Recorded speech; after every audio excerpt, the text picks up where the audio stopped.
Hey y'all, Stella Williams here from the Serpentine Creative Channel. This video will be our first ever review video for POC Paranormal Authors Book Club. Yay! Alright, silliness aside, purely out of coincidence, my book Ferocious was chosen as the first book of the month. And I was super excited, but that means that this video isn't so much a review as it will be an author Q&A. So I did a live video on Facebook and had a very lively, fun discussion with the book club participants, and I gave a lot of spoilers. So that's why you are not getting that specific video, but I will be going over the questions that were posed to me by the readers of the book club. The first question was, tell us more about Ceres and the world you built. Was it hard building that world?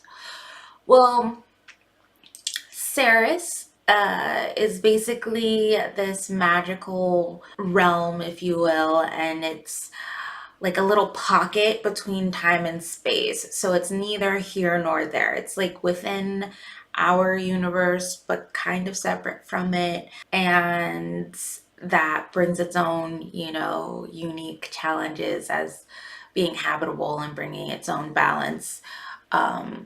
Which I kind of touch on in my novel as one of the conflicts. And was it hard building my world? I would say not hard, but I had to make a lot of decisions about where I wanted to go with it. Like I said, I decided in the end that it's going to be this little pocket between space and time, but I thought about it as being like its own separate planet in another universe and all these other wildly out there things. But to keep the story more centered and focused, I decided to go with something simpler.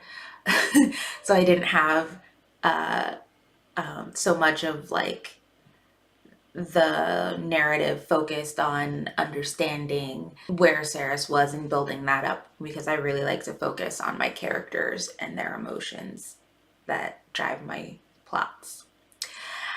For the second question, it says there are dynamic relationships between brothers, sisters, and brothers and cousins.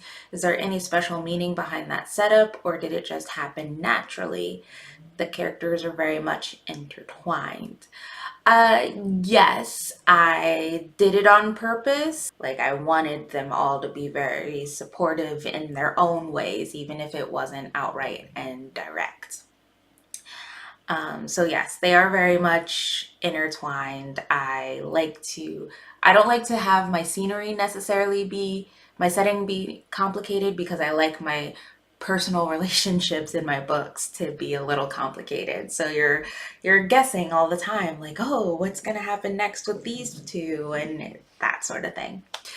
The third question was, will there be more tie-in of the werewolves? Will that be a separate book or series? So, yes, I do introduce werewolves into the story. I have two standalone short stories that give more detail and background about the shifters, and I do plan on them having their own series once I'm completely done with this series. So there's definitely going to be more interaction between the aura and in the Secret of Ceres novels and other supernatural beings from my world. And question number 4 was, I like the magic system you created. What made you go with the whole group of people who uses auras as their power? because I really wanted to write about Black girl magic, but I didn't want to do the research to make it a realistic pagan, Wiccan, occult book. So it's kind of that catch-22. Like, I did have to do some research to make sure that I wasn't doing anything crazy with auras that doesn't necessarily work and might offend some people who are pagan or Wiccan, but I wanted it to just be kind of light and fun and tied to, you know, the emotions of my characters. And the next question was, so how did you come up with your idea and world?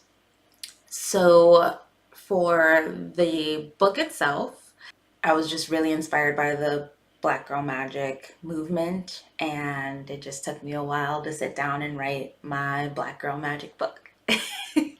And as far as my world, the Secret of Ceres is a part of the Mora's men world. I like to say the whole thing is Mora's world.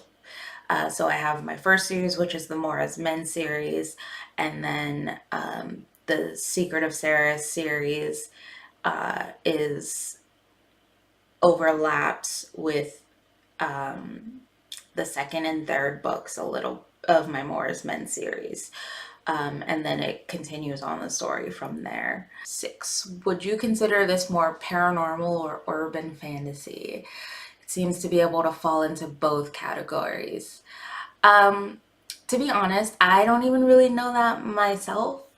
I wanted to write this book more as an urban fantasy than paranormal romance, but I am a romance girl at heart, so of course that bled heavily into it. So it does straddle that line between the two genres. But it is still technically romance because there is the main theme of Farah and Donovan getting together, and they get there happily ever after, or happily for now, at by the end of the book. So to answer that question, it is both, or as my sisters and some of my beta readers like to say, I write paranormal intrigue, if that could be a genre of its own. Let's see what's next. 7. I really am invested in whether the veil between worlds will fall, and if so, how is that going to play out? Will the aura choose to go public or remain hidden? So, like I said, Ceres is this gap between space and time, and so there's a lot of complications and things that come along with that in maintaining a habitable space. And in this book, there is that question of how to maintain that space, and if the aura are able to reintegrate with the human world, and be safe and do it safely. So to answer the question, will the veil fall? I'm gonna go with yes. That is what I'm setting up, and if you've read the novel, you already know I've already done a lot of foreshadowing about that, but I will say yes, it does eventually fall, but I'm not gonna say whether or not the aura decide to remain public or hidden. One, because I don't know myself. I'm one of those authors that lets my characters tell me what the story is going to be. For the last but not least question from the book discussion was, when is book 2 coming out? Book 2 is at the earliest will be out in August, but could be pushed out till September, October. I rather just take my time and make sure that what I'm putting out is something that I can be proud of, and something that my readers aren't like, oh, you were just throwing this out there, weren't you? That is the discussion questions, and if you are a part of the POC Paranormal Book Club, nominations are happening now, and I will see you at the end of May with another video. Be sure to like, comment, and subscribe so that you don't miss any further videos from the POC Paranormal playlist, or from me personally on my Serpentine reviews. And thank you for watching.